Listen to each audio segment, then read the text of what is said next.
কালকে এই রকমই দেখতে একটা হাতি রাস্তার মাঝখানে দাঁড়িয়েছিল, আমাদের যে কি অবস্থা হচ্ছিল একমাত্র আমরাই। হ্যাঁ guys, good morning, welcome back to the channel, welcome to a new blog. আজকে ডে 2 আর এখন আমরা যাচ্ছি এলিফ্যান্ট রাইডিং এ। তো চলো তাড়াতাড়ি ঘুম থেকে, অনেক সকাল সকালে উঠেছি, এসব করতে করতে লেট হয়ে গেছে। আবারও হাতি দাঁড়িয়ে আছে আমাদের জন্য, হাতি ওয়েট করছে আমাদের জন্য, মানে বুঝতে পারছো কি অবস্থা। তো চলো বেশি দেরি না করে হাতির কাছে পৌঁছাই। আচ্ছা, যখন হাতি রাইডিং বুক করা হয় তখন এক একটা ওরা স্লট দেয়, সেই স্লটের হিসাবে আমাদের 7টার সময় বুকিং। তো এখন অলরেডি 7টা বেজে গেছে, এখন তাই আমাদেরকে দৌড়াতে হবে। জাস্ট এখান থেকে বেশি দূর না, পৌঁছে শিগগিরই যাব, তবুও দৌড়াতে হচ্ছে কারণ আমরা লেট হয়ে গেছি বলে, অ্যাজ ইউজুয়াল সবসময়কার মতন। তো তাড়াতাড়ি চলো যাওয়া যাক। আর আমি যতটা পারবো ইনফরমেশান আমি গ্যাদারিং করে আমি তোমাদেরকে যাতে শেয়ার করার চেষ্টা করব, যাতে তোমরাও এখানে এসে সচ্ছলভাবে হাতি রাইডিং করতে পারো বা ঘুরতে পারো। যেরকম একটা হাতি দাঁড়িয়ে আছে না, আমরা এত মজা করে হাতি রাইডিং নাচবো, কালকে আমাদের যে কি অবস্থা হয়েছিল তোমাদের আগের ব্লগে এটা খুব পরিষ্কারভাবে শেয়ার করেছি, কিন্তু হয়তো আমাদের কথাবার্তা শুনলেই তোমরা বুঝতে পারবে অসম্ভব রকম না আমাদের হাওয়া টাইট ছিল কালকে বলতে গেলে। আর ওই হাতির পিছনে চাপার জন্য আমরা যে কী উৎফুল্ল হচ্ছে আর কী বলবো। এমনিও আমি ছোটোবেলাতে ভীষণ ভয় পেতাম হাতিকে। আমি জানি না, আমার দেখে এমনি সত্যি বলতে এখন ভীষণ হাত পা কাঁপছে, আমি এখনও কাছে অবধি পৌঁছাইনি। তো যাওয়া যাক চলো।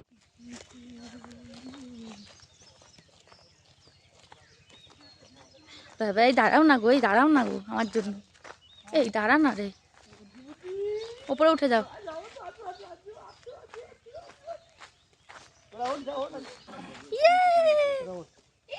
ওরা উঠছে, ছবিটা তুলে দাও। বাবা আমার ভয় লাগছে ধীরে ধীরে। অন আছে? উপরে ওঠো, তুমি উপরে উঠে যাও। তুমি সামনে বসবে? উপরে উঠে যাও তুমি, এখানে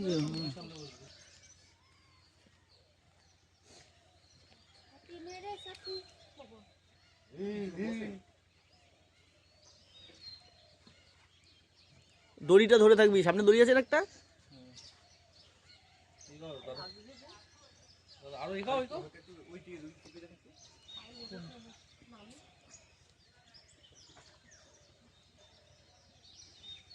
বন্ধ করে দিলাম।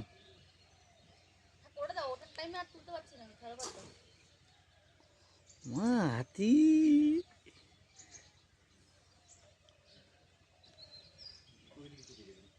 ডান দিকে চাপারো, উঠবে না, চাপো দিকে চাপো। এ আলাদা দুয়া দুয়া দুয়া। হায় কপাল, আমি ভেবেছিলাম আমার মেয়ে ভয় পাবে, মা ভয় পাচ্ছে, মেয়ে ভয় পাচ্ছে না।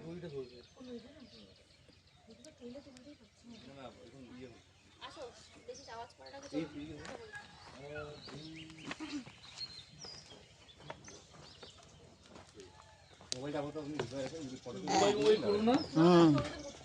ব্যাগটা আনলেই বরং ভালো হতো জানো। আর ব্যাস আমাদের এলিফ্যান্ট রাইডিং স্টার্ট হয়ে গেল, আর আমরা আস্তে আস্তে ঘন জঙ্গলের দিকে অগ্রসর হচ্ছি। হাতি অবশ্যই খুব জোরে দৌড়ায় না, আর এটাই কিন্তু উপভোগ করার সময়। এই সকালটা ছিল খুব সুন্দর একটা মনোরম ওয়েদার, আর চারিপাশে শুধু বিভিন্ন পাখি, ময়ূর এইসবের ডাক, যেন মন্ত্রমুগ্ধ করা একটা পরিবেশ ছিল। বিশ্বাস করো এই টাইমে একদম নিস্তব্ধ। আর এখানে যে কাটা তারগুলো দেখতে পাচ্ছ, এগুলোতে কিন্তু ওই ডিসি কারেন্ট চলে, যাতে কোনো বন্য প্রাণী অন্য কিছুকে হার্ম না করে। আর আমরা এই দেখো দেখতেই পাচ্ছ এই রাস্তাটা জুড়ে আস্তে আস্তে জঙ্গলের পথে অগ্রসর হচ্ছি। আর এই মধ্যিখানে একটা বুনো শুয়োরকেও দেখতে পেয়েছিলাম। এই এলিফ্যান্ট রাইডিংটা তোমাদেরকে আগে থেকেই বুক করে যেতে হবে। আর এই আমরা দেখো বনের জঙ্গলের ভেতরে আমরা ঢুকে গেলাম। আগে কিন্তু রাস্তা ছিল, এখন কিন্তু দেখতে পাচ্ছ কোনো রাস্তা নেই, জাস্ট চারিদিকে বন। আর ওদের একটা নির্দিষ্ট পথ আছে যেখান দিয়ে তোমাকে নিয়ে যাবে। এলিফ্যান্ট রাইডিংটা বুক করতে তোমাদের অনলাইনে করতে হবে, একটা গভর্নমেন্টাল পোর্টাল আছে যেখানে কিনা তোমাকে গিয়ে সেইটা এই এলিফ্যান্ট রাইডিংটা বুক করতে হবে। এখানে 4টে স্লট হয়, তো আমরা যেটা পেয়েছিলাম একদম ভোরের স্লট। যদিও ভোরের স্লটে বলে মানে অবভিয়াসলি লাকি থাকলে তুমি জীবজন্তু দেখতে পারবে, কারণ বন্যপ্রাণীরা চট করে তোমাকে দেখা দেবে এরকমও না। যেমন আমাদের হাতির সাথে রাত্রেবেলা দেখা হয়েছিল, বাট আমরা এখানে মোটামুটি বনো শুয়োরটাই আপাতত দেখতে পেয়েছি। জানি না এর ভেতরে আর কতটা পারবো দেখতে। তো অ্যাজ এক্সপেক্টেড আমরা এক্সপেকটেশন চালিয়ে যাচ্ছি কি যদি কিছু অন্য কোনো বন্যপ্রাণীর দেখা মেলে। আর এখানে কিন্তু আমরা যেখানে আছি, আর এই যে আমার মেয়ে হাতির পেছনে চেপে, ওর মধ্যে এক ফোঁটাও ভয় নেই, বেশ আনন্দই করছিল। আমি একটু ভয়েই ছিলাম যে মেয়ে এই বনে ঢুকে কী রিয়াকশান দেবে, যদিও সেরকম কোনো রিয়াকশান দেয়নি। আর এরকমই ঘন জঙ্গলের মধ্যে থেকে যেতে যেতে হঠাৎই এরকম একটা সুন্দর জায়গায় চলে এলাম। সামনে যে নদীটা বইতে দেখছো সেটা কিন্তু মূর্তি নদী। কেমন করে ডাকছে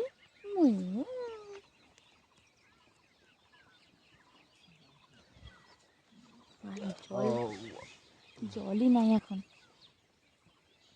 শীতকাল না, আবার বর্ষার সময় বদলে, বর্ষার সময় একদম পুরো টাপুটুপু হয়ে গেল। বর্ষার সময় ওই পারে যেতে পারো দাদা? হ্যাঁ, ওদের জন্য ওদের ফলাতে পারবে। এখানে হাতি স্নান করাতে আসতো।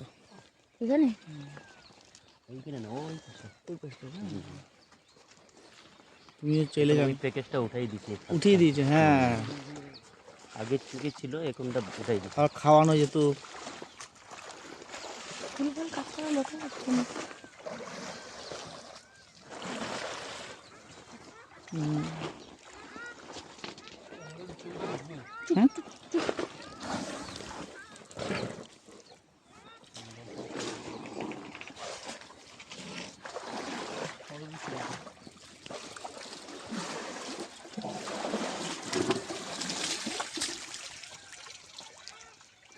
টাকা জানতি দি টাকাও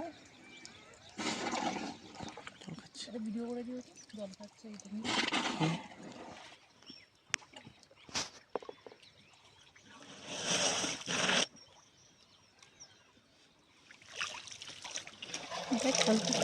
হবে না, খা। যে নদীটা একটু আগে দেখলে সেটা ছিল মূর্তি নদী। আর একটু আগেও শুনলে বুবাই বলছিল যে যেহেতু আগে গেছে অনেক বছর আগে, সে তখন না হাতিকে খাওয়াতে দিত বা ইভেন স্নান করাতে দিত, এই নদীর ওপরেই হাতিরা স্নান টান করতো। বাট এখন কোনো কারণবশত এখন বন্ধ করে দিয়েছে। হতে পারে হাতি অ্যাটাক করে বা কিছু, যাই হোক না কেন, সেই সব কারণের জন্য এখন বন্ধ করে দিয়েছে। আর আমাদের কিন্তু এলিফ্যান্ট রাইডিং ডান। 1 ঘন্টা যে কীভাবে পেরিয়ে গেল বিশ্বাস করো, বুঝতে পারিনি। আর এটা আমাকে দেখতে পেরেছো কত দূরে হাতির দাঁড়িয়ে আছি, বিশ্বাস করো ওই টাইমে না আমার সত্যি বলতে ভীষণ ভয় লাগছিল। আমি হাতিকে এমনি নর্মালি ভয় পাই। তো এখানে সবাই মোটামুটি সুন্দর পোজ মেরে মেরে হাতির পাশে দাঁড়িয়ে দাঁড়িয়ে ছবি তুলছিল, কিন্তু আমি একটু ভয়ই পাচ্ছিলাম। কারণ ছোটোবেলায় যখন আমাদের ওখানে হাতি আসতো আমি কিন্তু বিছানার তলায় ঢুকে বসে থাকতাম। এলিফ্যান্ট রাইডিং করতে করতে আমার মেয়ে তো ঘুমে কাতর। ও যতটুকুনি পেরেছে একটু আধটু এনজয় করেছে, কারণ এত ছোটো বয়সে হয়তো মনে রাখবে না হয়তো, বাট এই ব্লগগুলো দেখে ওর হয়তো মনে থাকবে যে আমিও মা বাবার সাথে এই ছোটো বয়সে এলিফ্যান্ট রাইডিং করেছি। এটা একটা কিন্তু অবশ্যই আমার মেয়ের মেমোরি হয়ে থাকবে। আর হ্যাঁ, বলে রাখা ভালো, এইখানে কিন্তু যাওয়ার আগে আর ফেরার পর একটা করে সিগনেচার করতে হয়। যতদূর সম্ভব সাকসেসফুলি রাইডিং যে কমপ্লিট করে জ্যান্ত ফিরে এসেছি, এটা বোঝানোর জন্যই হয়তো এই শরীর সাব্যস্ত। So riding complete. আমি বিশাল ভয়, পাশে আমি দাঁড়াতে পারবো না, চেপে গেছি। যাই হোক, রাইডিং কমপ্লিট হয়ে গেল। আজকের দিনের মধ্যে ফার্স্ট অ্যাক্টিভিটি ডান। এবারে গিয়ে ব্রেকফাস্ট করে যাব।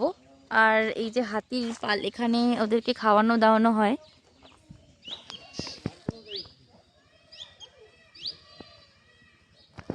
এই হাতির বাচ্চাগুলোকে বা হাতিগুলোকে দেখে তোমরা ভাবতেই পারো যে হয়তো এদেরকে ধরা পাকড়াও করে নিয়ে এসেছে। অ্যাকচুয়ালি কিন্তু না, এরা কিন্তু প্রতিজনই একজনই কিন্তু রেস্কিউড হাতি। এই যারা বাচ্চাগুলোকে দেখছো, এদের না অ্যাকচুয়ালি মারা আগে চলে গেছে, বাট বাচ্চাগুলো যেতে পারেনি। হাতির সাথে এটা কিন্তু প্রায়শই হয়। তখন বন দপ্তরের কর্মীরা গিয়ে এদেরকে রেস্কিউ করে নিয়ে এসেছে। আর এদের কিন্তু খাওয়া দাওয়া যা আছে সব সরকার থেকেই দেয়। তো আর যে হাতিগুলোর পিঠে চেপে আমরা গেছিলাম, সেই হাতিগুলো কিন্তু রেস্কিউ হাতি। আর যারা ওদের মানে ও যে চালনা করছিল, আর যারা এই হাতিটার অ্যাকচুয়ালি মালিক ছিল, সেই মালিকরাও কিন্তু অ্যাকচুয়ালি বলতে গেলে গভর্নমেন্ট এমপ্লয়ি। কারণ কি না, এই যে এলিফ্যান্ট রাইডিংটা হয় এটা কিন্তু সম্পূর্ণভাবে গভর্নমেন্ট থেকে কিন্তু এটাকে অর্গানাইজ করা হয়। বিকজ হাতিকে লালন পালনের জন্য কিছু ইনকাম দরকার, সেটাও এটার থেকেই হয়তো হতে পারে সেজন্য, এটা আমি ঠিক বলতে পারবো না। আর এই যে দেখতে পাচ্ছ এই গাছবাড়ি, এটাকে বলে গাছবাড়ি, আর এটা হলো ধূপজোড়া। ধূপজোড়া থেকে এই এলিফ্যান্ট রাইডিংটা হয়। আর এখানে লেখাই আছে দেখো, কেঞ্জল ওয়াচ টাওয়ার। এই ওয়াচ টাওয়ারটাও কিন্তু সরকারি একটা প্রতিষ্ঠান, সেখানে কিন্তু তোমরা অনলাইন বুক করলে যেতে পারো। আমরা যেহেতু বাচ্চাকে নিয়ে গেছি সেহেতু এই গাছবাড়ি আমরা বুক করার চেষ্টাও করিনি, বিকজ এই গাছবাড়িটা বুঝতেই পারছো যে জঙ্গলের সাথে একদম লাগোয়া, মানে জঙ্গলের জীবজন্তু কিন্তু অনায়াসেই আসতে পারে।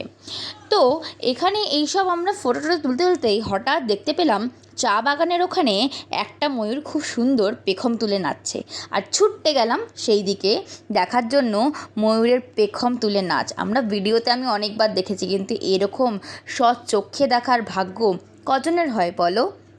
দেখো কি অপূর্ব সুন্দর লাগছে। আর ওই টাইমে এত সুন্দর লাগছে চা বাগানের এই কচি কচি পাতাগুলো প্লাস এই ময়ূরের পেখম তুলে নাচ, এই দুটোর কম্বিনেশন কি যে অদ্ভুত ওই টাইমে ছিল না, তোমাদেরকে বলে বোঝাতে পারবো না। আর এখানে দেখতে পাচ্ছ সামনেই দুটো তার, এই জন্যই দেওয়া, কারণ আগেই বললাম যে এটা কিন্তু সম্পূর্ণ রকমভাবে গেটওয়ে জঙ্গলের সাথে, তাই এই কারেন্টের এইগুলো দেওয়া আছে যাতে কোনো বন্য জীবজন্তু হুট করে চলে আসতে না পারে। আর এইখানেই একটা জুট ইন্ডাস্ট্রি আছে, যেটা কিনা মহিলা দ্বারা পরিচালিত। এখানে যারা কর্মচারী আছে তারা কিন্তু 90%ই মহিলা। হ্যাঁ, কিছু হয়তো মেল অ্যাসোসিয়েটও আছে, বাট 90% কিন্তু মহিলা অ্যাসোসিয়েটই আছে।